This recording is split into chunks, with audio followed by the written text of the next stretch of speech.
because now floating the currency means that you allow the exchange rate to be determined completely by market forces, rather than trying to intervene and create a special rate for interbank market or a special rate for official transactions. Now, for now, with regard to your question, is that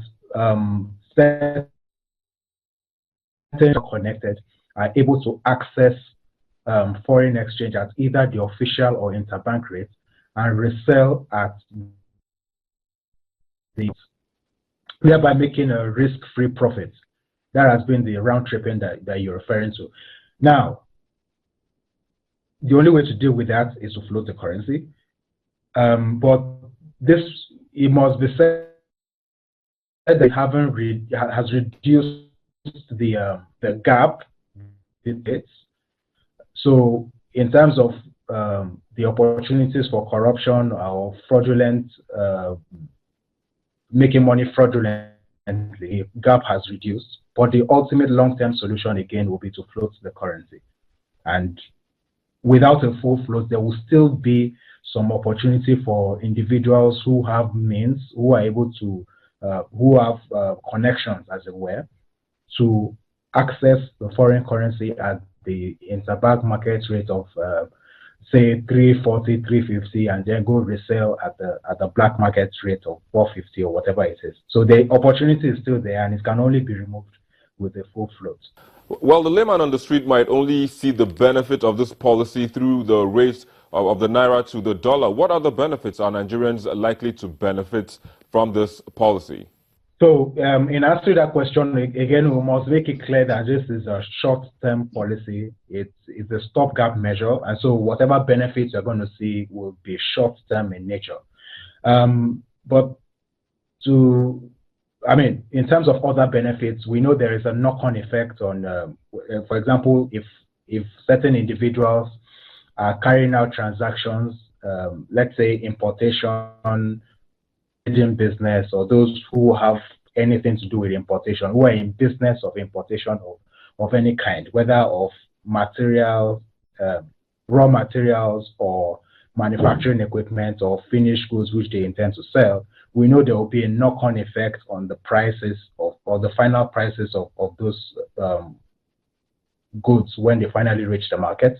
So all things being equal, a short-term policy like that would, in the short term, affect the final price of those goods in the market, meaning that anything that you are buying abroad will likely reduce in price.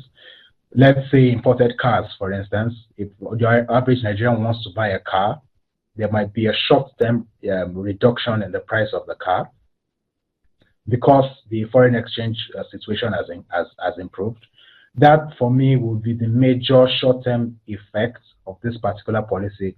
But like I said, over the long term, how sustainable it will be will depend on whether the CBN will continue to raise the level of income required to provide dollars without compromising our foreign exchange reserves. That would be the question to ask over the long term. The major effect in the short term will be to reduce prices of imported goods. Yeah, but one would even wonder, why was the dollar even gaining strength against the naira? There are certain things we need to take into consideration. So supply and demand, number one.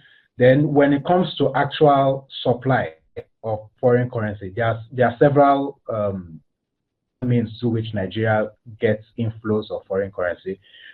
The most common, or the highest proportion, has always been income from crude oil sales. But there are also other sources, which include income from non-oil exports revenue. There are also inflows from foreign direct investment or foreign portfolio investment, where foreigners bring in money to invest in the country. And there's also inflows in terms of remittances, where Nigerians abroad send money home, basically send money to their families back in Nigeria.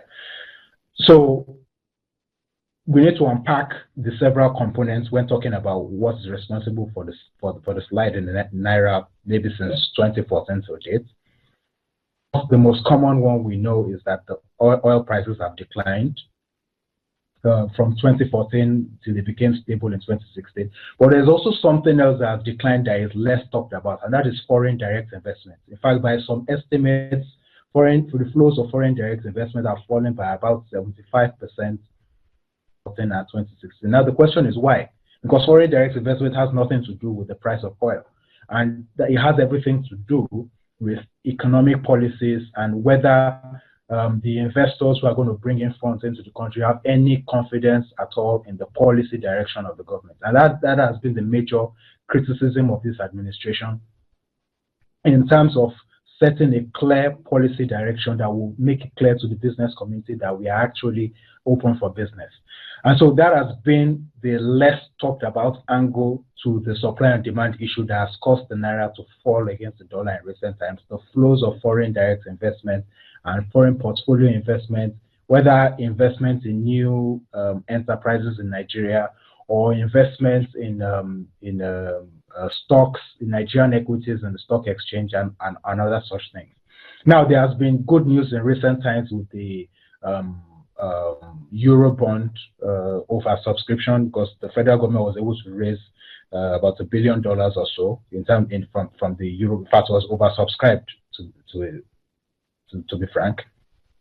So those are positive things that have happened of recent, but term solutions, we still need the clear economic policy direction to reassure investors that Nigeria is a serious place for investment, so that those inflows can continue to come in as they used to come in the past. And then by the time you match that supply with the demand of Nigerians for foreign exchange, then you have a more balanced situation where the naira can maintain some level of stability against the dollar. Well, that's all we can take on the program. Thank you for sharing your thoughts. We'll take a quick break and we will be back in a moment. Stick around.